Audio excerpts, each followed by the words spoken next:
Ladies and gentlemen, still on justice for Mohbad. Now, we've seen, or maybe you have heard, some of the reports on the so called autopsy and toxicology. We've been told that this autopsy toxicology was conducted somewhere that we don't even know. They said they conducted this autopsy maybe in Pluto, maybe where, I don't know, maybe in Saturn. I don't know where they conducted this autopsy, but they told us that it was conducted, the toxicology conducted in Pennsylvania, United States. Um, the laboratory that they claimed they had done what they did said there's nothing, there is no name. I'm kind of thinking that they used a serial number, not Mohbad's name. Now, with the report that we have on our hands, you're about to listen to some explanation on that particular report so that we can dive deep. We will divide, dissect. You'll be listening to a professional. The other time, we had a guest who broke a bit of the details of that particular report. This is very important that you listen from the beginning of it till the end. It will make you know what we are dealing with. Was that report invented, presented, so as to make sure that nobody is held responsible for the demise of Mohbad? Do they want to keep Mohbad's demise as a mystery? Is it that no one will be held responsible for the demise of any citizen as long as that citizen is not a member of the elite or a bloody military officer? You know, they like saying bloody civilian, so bloody military officer. Now, we don't know what this report is all about or what it is even saying. To us laymen and women, we don't know. So that is why it is important that we listen to those that have deeper knowledge of what that report is. We are going to find out, is it fake? Is it true?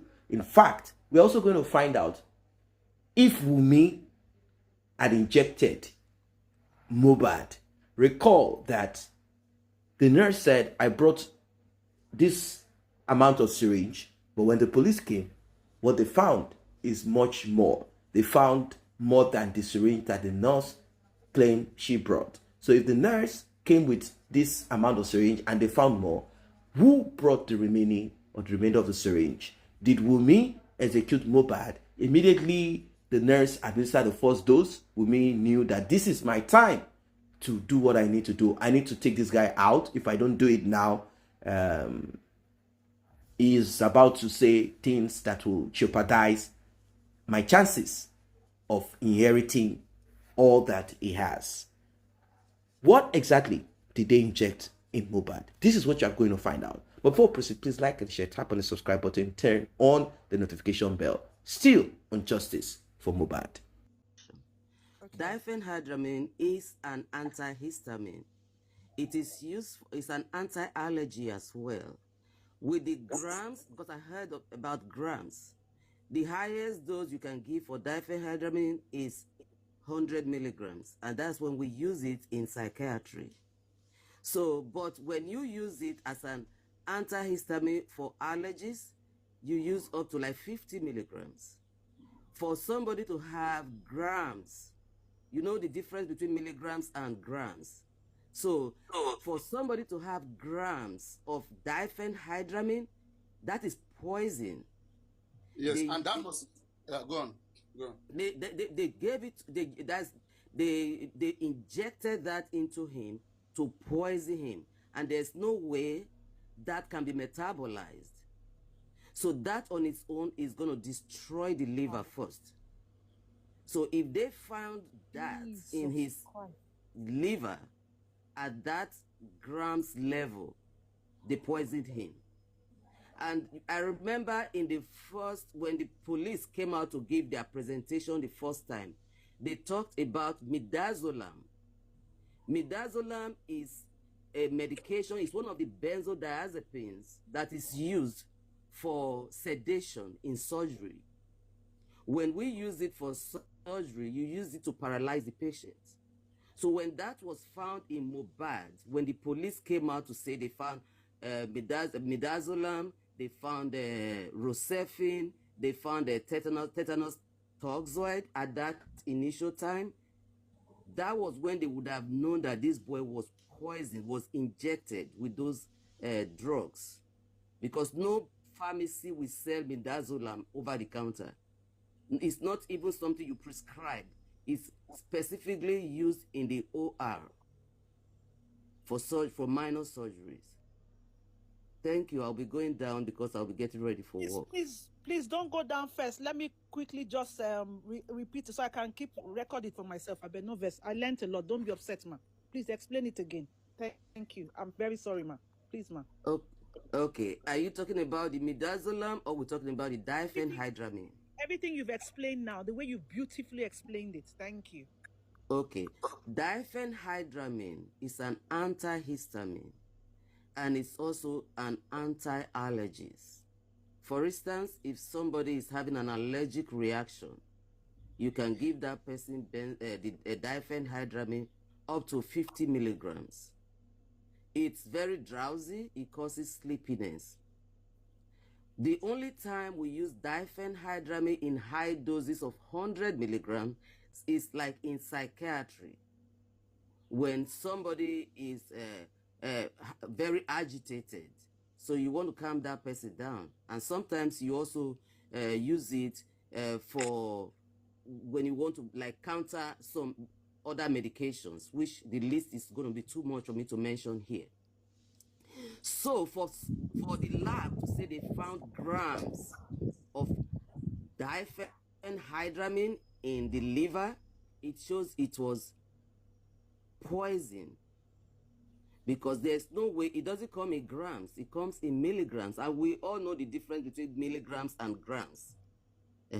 Milligrams are very tiny. It's just like centimeter, and in the medication side is when you say milligrams, it's very minute. So when somebody's system, if they found grams of diphenhydramine, it means it was injected on purpose to kill that individual. That is one.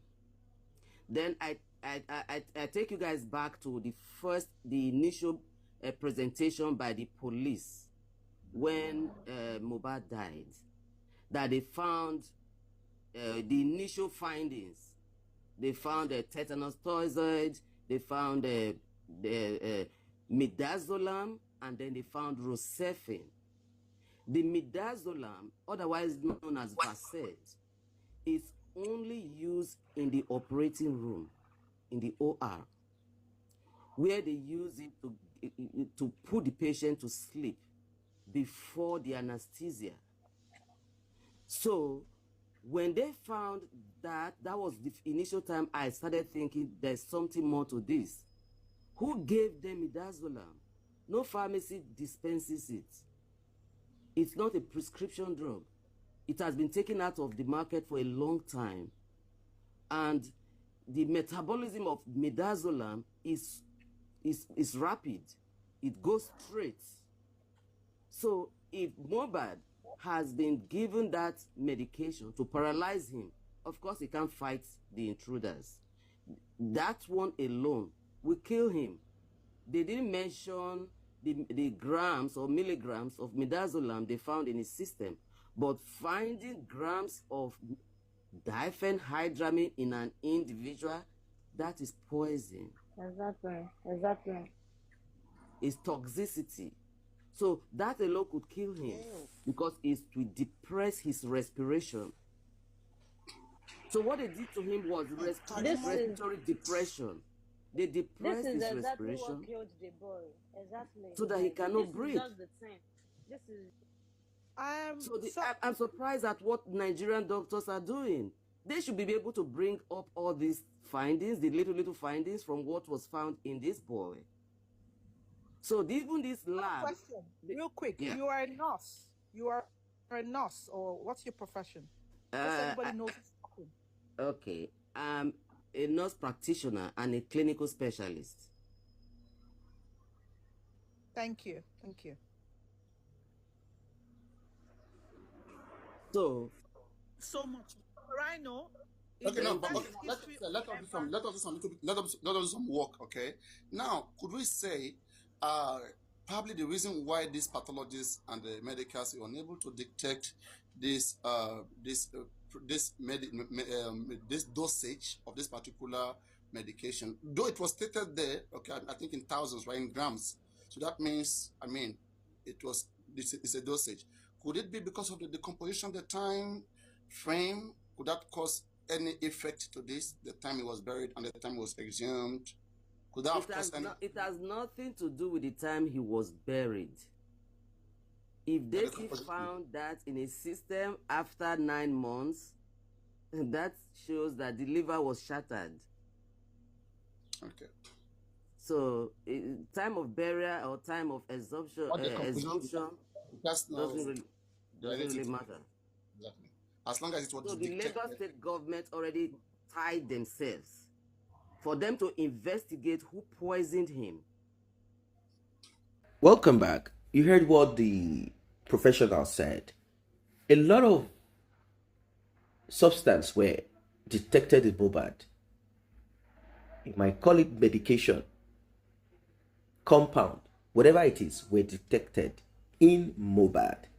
High dosage of certain of these were discovered in Mohbad. Now, according to the toxicology report, the conclusion is that none of these could have caused the demise of Mohbad.